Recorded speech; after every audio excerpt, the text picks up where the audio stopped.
UP की राजनीति से एक बड़ी खबर है, जहां समाजवादी पार्टी के राष्ट्रीय अध्यक्ष अखिलेश यादव ने नोएडा के दादरी में आयोजित समाजवादी समता भाईचारा रैली से भाजपा पर जमकर निशाना साधा है। यह रैली सपा के 2027 विधानसभा चुनाव अभियान की शुरुआत के रूप में देखी जा रही है। नमस्कार, आप देख रहे हैं इंडिया और मैं हूं आपके साथ प्रशांत कुमार। रैली के दौरान अखिलेश यादव ने जेवर में बन रहे नोएडा इंटरनेशनल एयरपोर्ट के उद्घाटन को लेकर बड़ा आरोप लगाया है। उन्होंने कहा कि यूपी के 7 में से 6 एयरपोर्ट बंद हो चुके हैं। कम से कम यह भरोसा तो दिलाते कि उद्घाटन के बाद इसे बेचा नहीं जाएगा। उन्होंने तंज कसते हुए कहा कि लगता है यह उद्घाटन ही बेचने के लिए किया गया है।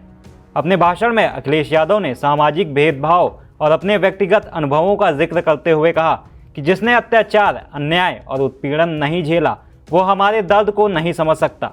उन्होंने मंदिर जाने के बाद गंगा जल से घर धुलवाने की घटना को याद करते हुए कहा कि इस तरह की घटनाएं समाज में गहरे बैठे भेदभाव को दिखाती हैं। रैली से पहले अखिलेश यादव ने 9वीं सदी के गुर्जर प्रतिहार वंश के सम्राट मेहर भोज की प्रतिमा पर माल्यार्पण किया और बाद में गंगा जल से उसका शुद्धिकरण भी किया। उन्होंने कहा कि उनकी सरकार बनने पर लखनऊ में पीडीए महापुरुषों की प्रतिमाएं स्थापित की जाएंगी। राजनीतिक हमलों को तेज करते हुए अखिलेश यादव ने भाजपा पर आरोप लगाया कि वह सरकारी मशीनरी का इस्तेमाल कर रही है। उन्होंने कहा जो पार्टी खुद को दुनिया की सबसे बड़ी पार्टी कहती है, उसे अपनी रैली के लिए सरकारी कर्मचारियों का सहारा लेना पड़ रहा है। उन्होंने यह भी दावा किया कि 2027 में भाजपा की यूपी में और फिर दिल्ली से भी छुट्टी तय है। रोजगार और युवाओं के मुद्दे पर सपा प्रमुख ने भाजपा को घेरते हुए कहा कि नौकरी भाजपा के एजेंडे में कभी नहीं रही। पेपर लीक कराए जाते हैं और युवाओं को भटकाया जाता है। उन्होंने वादा किया कि उनकी सरकार बनने पर युवाओं को ट्रेनिंग देकर रोजगार दिलाया जाएगा।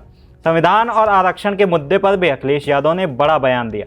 उन्होंने कहा कि जब तक भाजपा है तब तक संविधान खतरे में रहेगा। उन्होंने BR अम्बेडकर का जिक्र करते हुए कहा कि उनका दिया हुआ संविधान लोहे की तलवार से भी ज़्यादा मजबूत है और सपा इसके संरक्षण के लिए संघर्ष जारी रखेगी। जेवर एयरपोर्ट को लेकर उन्होंने दावा किया कि इसकी NOC समाजवादी पार्टी सरकार के समय दी गई थी। साथ ही किसानों के मुद्दे पर कहा कि भविष्य में उनकी सरकार बाजार दर पर ज़मीन लेकर किसानों को सम्मान देगी। महिलाओं की सुरक्षा और कल्याण को लेकर भी उन्होंने कई घोषणाएं की। उन्होंने कहा कि 10-90 सेवा को और मजबूत किया जाएगा। समाजवादी पेंशन योजना दोबारा शुरू की जाएगी। इसके अलावा गरीब महिलाओं को हर साल 40,000 रुपये देने का वादा भी किया। अखिलेश यादव ने भाजपा पर चुनाव में धांधली के आरोप लगाए और कहा कि इस बार चुनाव में उनकी 420 नहीं चलेगी। उन्होंने यह भी कहा कि आज उनके झंडे उतर गए हैं, कल उन्हें सत्ता के सिंहासन से भी उतार दिया जाएगा। कुल मिलाकर दादरी की यह रैली सिर्फ एक राजनीतिक कार्यक्रम नहीं बल्कि 2027 की चुनावी लड़ाई का बिगुल मानी जा रही है।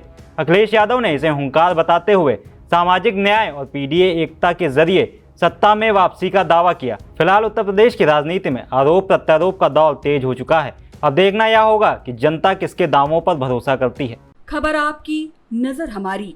देखते रहिए आई इंडिया।